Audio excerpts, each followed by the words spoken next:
Hello everyone, my name is Tony Hassel. I'm a wedding filmmaker based here in the UK, and this video is the cheapest setup that I would recommend if you're getting started in the wedding industry. You literally have nothing and you just want to go in, get everything. I will say at the start of this video though, I recommend getting one camera to begin with, one lens, and just practicing shooting. If you have no experience with videography or photography, there's some courses out there. Just get a camera body, get a lens, obviously battery, SD cards, which we'll go over, and then just practice shooting before you start shooting weddings. The reason why I got into weddings is because I want to actually give the couple a keepsake of their wedding for future.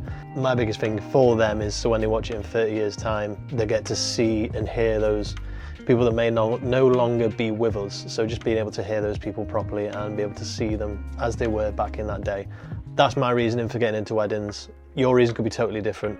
So I have very much an emotional attachment to this sort of industry. This is a guide for the cheapest setup that I can recommend if you want to get into the wedding industry. So let's get into it. First thing I recommend, obviously a camera body. So this one is the very first one that I used. This is the Sony A7 III. It's great. I think it's an absolutely great camera body. Shoots in 4K. Can't really do 4K in slow-mo, but that's honestly when you're just getting started, it's not really the end of the world. You just want to be able to get and shoot and practice. So A7 III, still great. I would still be using this really if I didn't want to have that slow-mo in 4K. And also I stupidly bought an A7S III, and then was like, oh, now my colours don't match, I need another A7S III. So I had quite a big expense, but that's all cool. The A7 III is just absolutely brilliant and you can't fault it. It's good, definitely worth starting out on. I know I said this is the cheapest setup I can recommend, but you still need to go in and have backups. So I would definitely get at least 2 of these camera bodies. Second hand, you could probably pick them up for about £1,000. So it's the biggest expense, but things do get a lot cheaper from here on in, a lot cheaper. This is literally the biggest expense. The next thing you're gonna need, I don't have one of these anymore, but I did start off with this lens. There is a Sony 50mm 1.8 lens, which is great. It's absolutely brilliant. And this comes in, you can probably pick these up for about £110, £150, which for a lens, that's really, really cheap. So great starter lens if you just spent all your money on an A7 III. Or 2 of these, you're like, oh, I don't want to spend another £2,000 on a lens. Get the Sony 55 1.8, and yeah, it's just fantastic. I probably recommend getting 2 of these if you do want to do a 2-camera setup. Having one on the A7 III, obviously having the other one on the other A7 III, but there is an option on the A7 III to do APS-C crop, which just gets you a few more millimeters, so you could have 2 focal lengths for the price of just obviously the 50mm. So you can have one on a 50mm, do the APS-C crop, and then you can gain up to about probably like an 85. So you've got a 50mm and an 85mm. So also when it comes to your camera, you're going to need a battery. Some cameras will come with batteries in them. However, you might buy a camera body that doesn't come with batteries. So you're going to need batteries. And I recommend you have at least about 4 of these on you. I have just a stupid amount just because I may as well. So I've got 9, and I never go through 9 on a wedding day.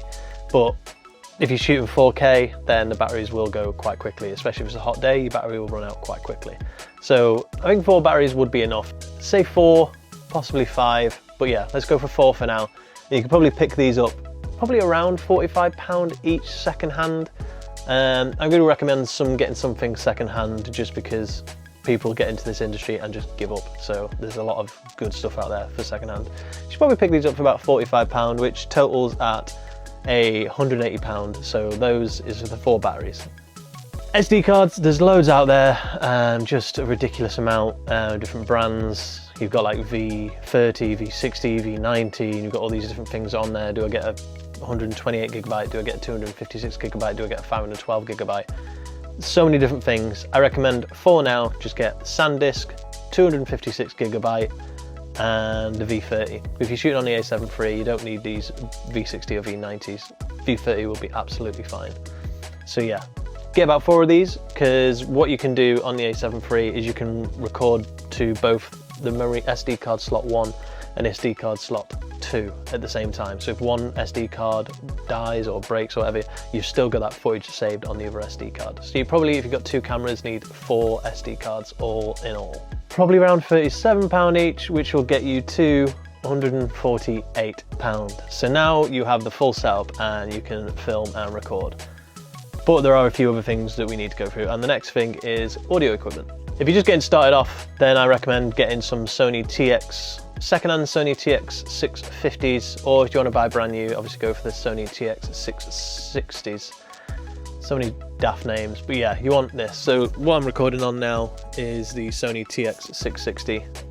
It's great, and you just put it in the little suit jacket pocket there, or obviously if they take the jacket off, put it on the waistcoat.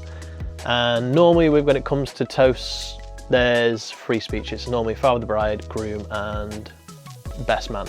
So you need at least 3. Some weddings have loads, and screw those weddings. No, I'm joking. But I recommend getting 4, because then what you can do is they're using a microphone.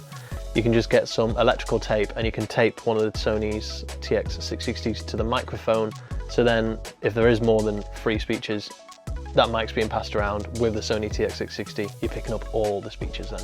And secondhand, you're probably looking about £100 each, so £400 for the audio equipment. You can buy more, which I do have, but when you're first getting started, it's probably best to just get these 4 and you should be pretty sound. Next thing I would recommend is variable ND filters. So what this will do is on your camera, you just place it on. I've got one on this camera now. If I turn this, you'll be able to see. It literally can manually change the exposure. And the reason why you want this is if you're shooting 25 frames per second, you're going to need a shutter speed of 50, so 1/50. You don't really want to change this, and this is where the ND filter comes in, because then the only thing you can change is the aperture, and if you want to stick at 1.8, you don't really want to change that either. So what the variable ND does is what I've just shown you. You can just change that. I think the exposure just come down a little bit. Let's go to that. So yeah, literally as you just seen then, you can literally just variably change that ND filter, just so you can expose properly in outside light. And when you come inside, if there's anything there, you can just keep changing it. It just means you don't have to move the aperture. This isn't a necessity per se, especially when you're just starting out, but it's something that I got when I first started, and it does help a lot.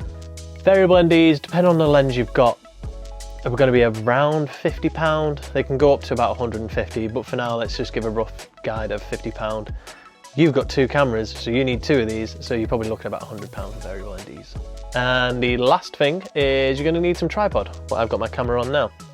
So when it comes to ceremony and speeches, you're going to want your B cam, if you've got obviously 2 cameras. So what I mean by B cam is your second camera for the setup. You're going to want the tripod probably at the back of the ceremony, and you want that just on a tripod. It's just going to be static, keep still.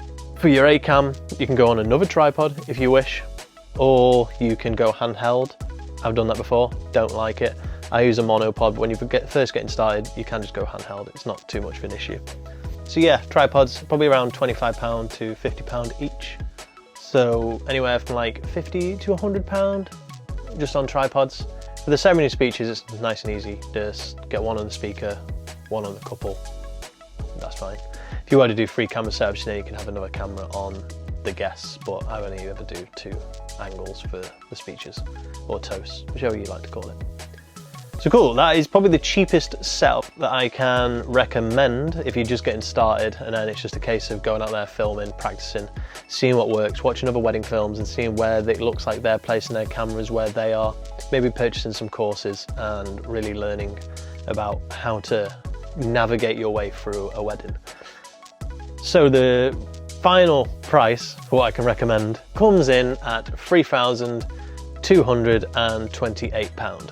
That's not a bad price. It sounds very expensive, especially when you're first getting into this industry. That's a lot of money. But when it comes to looking at everything else, when you really start delving into things like the A7S III, that could be anywhere from like 3 to 4 grand just for the one camera body. Again, no lens. You can easily spend 10K plus.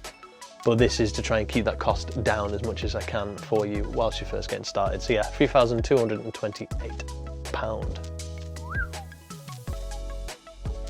So bonus, if you have got a little bit more money to play with now and you're like, oh, actually,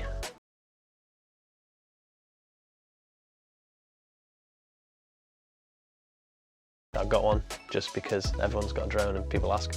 But probably get a drone. It's quite nice to just get those establishing shots. And I think that what's more important with a drone is to make sure that you realise those drone shots are for establishing shots. It's not. For me, the wedding didn't happen in the air, so to start the film with a drone shot, just not something I like to do.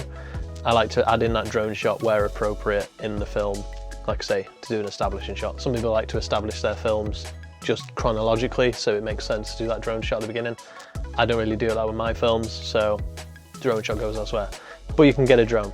And this can come in, I recommend getting the Mini 2. I use the Mini 2, it's fine, shoots in 4K, 25 frames per second.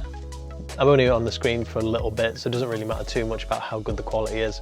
It's just, again, quick establishing shot. So DJI Mini 2, probably picked this up secondhand for around anywhere between £200 and £300. And that leaves the final cost, if we're being conservative and go for the more expensive option, as in if it did cost us £300, £3,528. So 3.5K, save up 3.5K, you pretty much got then a decent enough setup to film a wedding.